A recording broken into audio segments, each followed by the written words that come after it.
US ambitious लगता है रजीम change के लिए ईरान के अंदर, लेकिन मिक्स सिग्नल अभी तक आ रहे हैं। डोनाल्ड ट्रम्प साहब कुछ कह रहे हैं, मार्को रूबियो वो कुछ कह रहे हैं। तो आपको लग रहा है कि जो है वो स्ट्राइक्स इमिनेंट हैं, यूएस स्ट्राइक इन ईरान?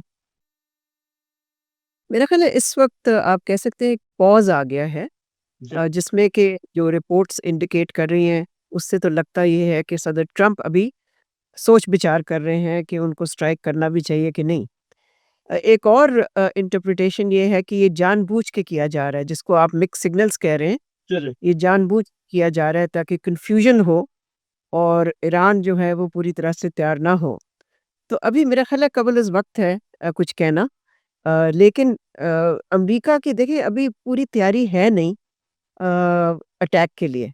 जी, तो जी। हो सकता है कि ये जो पॉज़ आया है ये सिर्फ़ उनको वक़्त की मोहलत देता है कि वो अपनी पूरी तैयारी मुकम्मल कर लें और अटैक इज़ इमिनेंट शायद ना हो, लेकिन हो सकता है कि ये रूल आउट सदर ट्रंप ने नहीं किया अटैक को।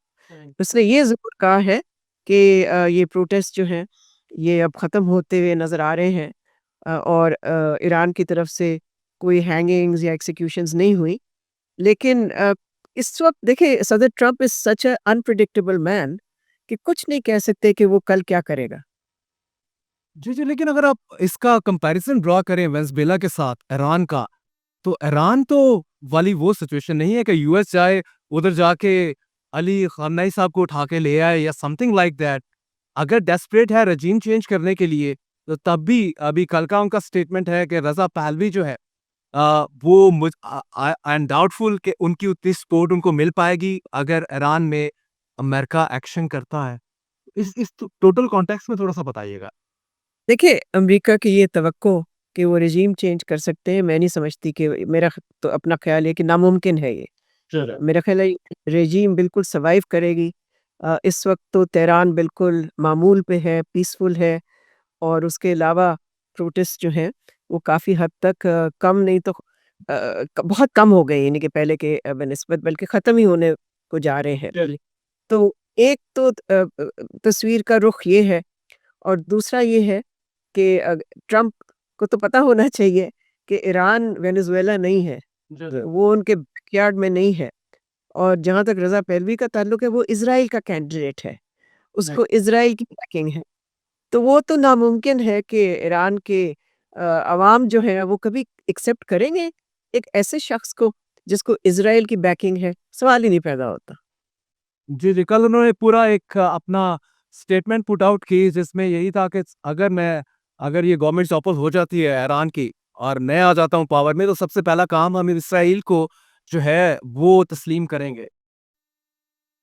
हाँ, तो इससे तो फिर क्या चीज़ ये तो फिर इस बात की सबूत है ना कि वो फुल इज़राइल का कैंडिडेट है और आपको याद होगा कि जब अमेरिका और इज़राइल ने हमला किया था पिछले साल ईरान पे, तो उस वक़्त भी रज़ा पहलवी ने हिमायत इज़राइल की थी और अमेरिका की, ईरान की नहीं की थी। जी, जी, जी, जी। इसमें इसमें देखिएगा कि जब लास्ट टाइम अमेरिका ने अटैक किया ईरान पे लास्ट ईयर और उसके न्यूक्लियर साइट्स को टारगेट किया, उस वक़्त बड़ी स्ट्रॉन्ग र्यूमर्स थी, स्पेकुलेशंस थी कि शायद अली ख़amenei साहब को ये असैसिनेट करने का प्लान है अमेरिका और इसराइल का। बाद में अमेरिका ने कहा नहीं, इस तरह का हमारा प्लान नहीं है।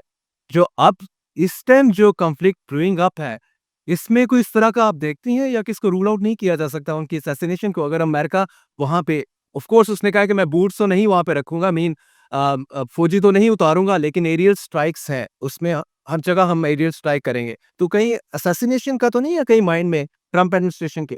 आप ठीक कह रहे हैं कि इन्होंने बिल्कुल रूल आउट नहीं किया और इनकी देखिए पॉलिसी क्या रही है अमेरिका की भी और इज़राइल की भी डिकैपिटेशन यानी कि कितने सारे लीडर्स को उन्होंने शहीद किया है, उनके न्यूक्लियर साइंटिस्ट को मारा है।